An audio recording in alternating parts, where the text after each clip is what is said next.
As she emerged, a man moved towards her from the knot of smokers, and she found herself face to face with Selden. The stir of the pulses which his nearness always caused was increased by a slight sense of constraint.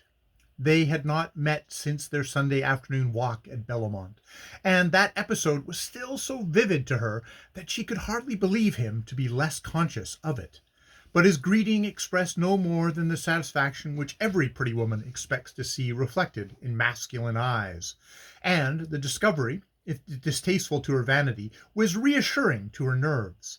Between the relief of her escape from Trenor and the vague apprehension of her meeting with Rosedale, it was pleasant to rest a moment on the sense of complete understanding which Lawrence Selden's manner always conveyed.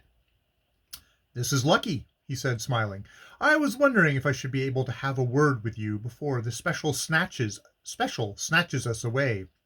I came with Gertie Farish and promised not to let her miss the train, but I'm sure she is still extracting sentimental solace from the wedding presents.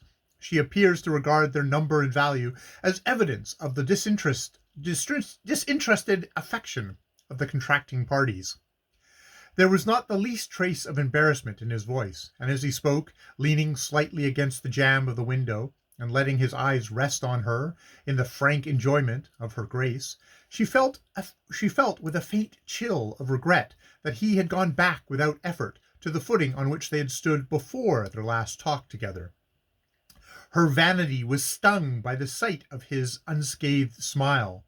She longed to be to him something more than a piece of sentient prettiness, a passing diversion to his eye and brain, and the longing to betray itself in her reply.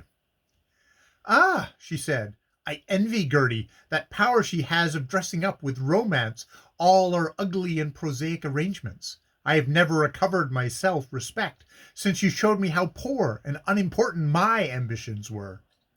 The words were hardly spoken when she realized their infelicity. It seemed to be her fate to appear at her worst to Selden. "I thought, on the contrary," he returned lightly, "that I had been the means of proving that they were more important to you than anything else." It was as if the eager current of her being had been checked by a sudden obstacle which drove it back upon itself. She looked at him helplessly, like a hurt or frightened child. This real self of hers, which he had the facility of drawing out of the depths, was so little accustomed to go alone. The appeal of her helplessness touched in him, as it always did, a latent chord of inclination. It would have meant nothing to him to discover that his nearness made her more brilliant, but this glimpse of a twilight mood to which he alone had the clue seemed once more to set him in a world apart with her. "At least you can't think worse of me than you say," she exclaimed with a trembling laugh. But before he could answer, the flow of comprehension between them was abruptly stayed by the reappearance of Gus Trenor, who advanced with Mr. Rosedale in his wake. "Hang it, Lily, I thought you'd given me the slip. Rosedale and I have been hunting all over for you." His voice had a note of conjugal familiarity.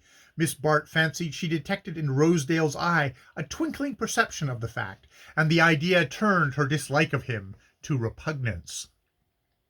She returned his profound bow with a slight nod, made more disdainful by the sense of Selden's surprise that she should number Rosedale among her acquaintances.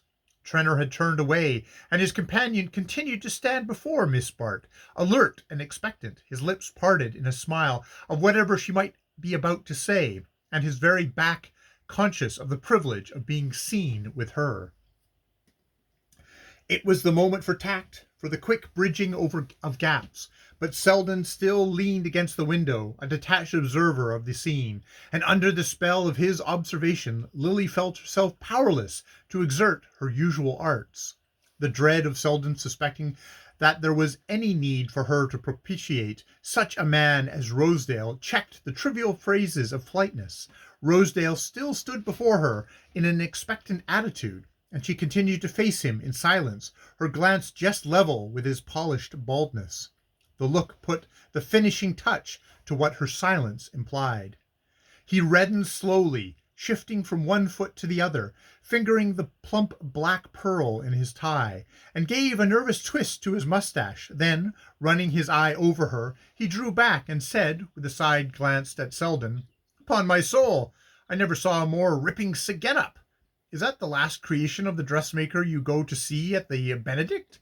If so, I wonder all the other women don't go to her too." The words were projected sharply against Lily's silence, and she saw in a flash that her own act had given them their emphasis. In ordinary talk they might have paused unheeded, but on following on her prolonged pause they acquired a special meaning. She felt, without looking, that Selden had immediately seized it, and would inevitably connect the allusion with her visit to himself. The consciousness increased her irritation against Rosedale, but also her feeling that now, if ever, was the moment to propitiate him, hateful as it was to do so in Selden's presence. "How do you know the other women don't go to my dressmaker?" she returned. "You see, I'm not afraid to give her address to my friends."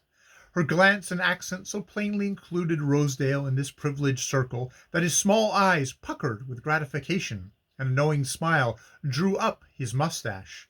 "By Jove, you needn't be," he declared. "You could give 'em the whole outfit and win a Cntr." "Ah, that's nice of you, but it would be nicer still if you could carry me off to a nice corner and get me a glass of lemonade or some innocent drink before we have to rush for the train." She turned away as she spoke, letting him strut at her side through the gathering groups on the terrace, while every nerve of her throbbed with the consciousness of what Selden must have thought of the scene. But, under her angry sense of the perverseness of things, and the light surface of her talk with Rosedale, a third idea persisted. She did not mean to leave without an attempt to discover the truth about Percy Gryce. Chance, or perhaps his own resolve, had kept them apart since his hasty withdrawal from Bellomont, but Miss Bart was an expert in the making of the most unexpected, and the distasteful incidents of the last few minutes, the revelation to Selden of precisely that part of her life which he most wished him to ignore, increased her longing for shelter, for escape from such humiliating contingencies. Any definite situation would be more tolerable than this buffeting of chances, which kept her in an attitude of uneasy alertness towards every possibility of life. Indoors there was a general sense of dispersal in the air, as of an audience gathering itself up for a departure after the principal actor had left the stage. But among the remaining groups Lily could discover neither Gryce nor the youngest Miss Van Osburgh. That both should be missing struck her with foreboding, and she charmed Mr. Rosedale by proposing that they should make their way to the conservatories at the farther end of the house.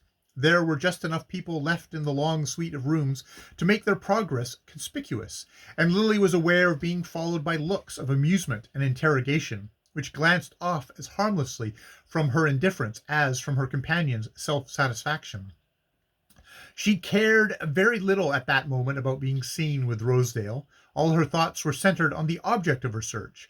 The latter, however, was not discoverable in the conservatories, and Lily, oppressed by a sudden conviction of failure, was casting about for a way to rid herself of her now superfluous companion, when they came upon Mrs. Van Osburgh, flushed and exhausted, but beaming with the consciousness of duty performed.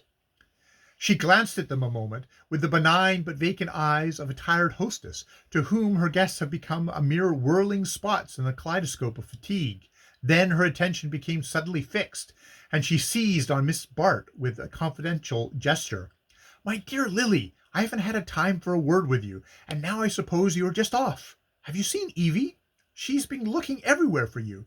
She wanted to tell you her little secret, but I dare say you have guessed it already. The engagement is not to be announced till next week, but you are such a friend of Mr. Gryce's that they both wished you to be the first to know of their happiness." End of Chapter 8 of The House of Mrth.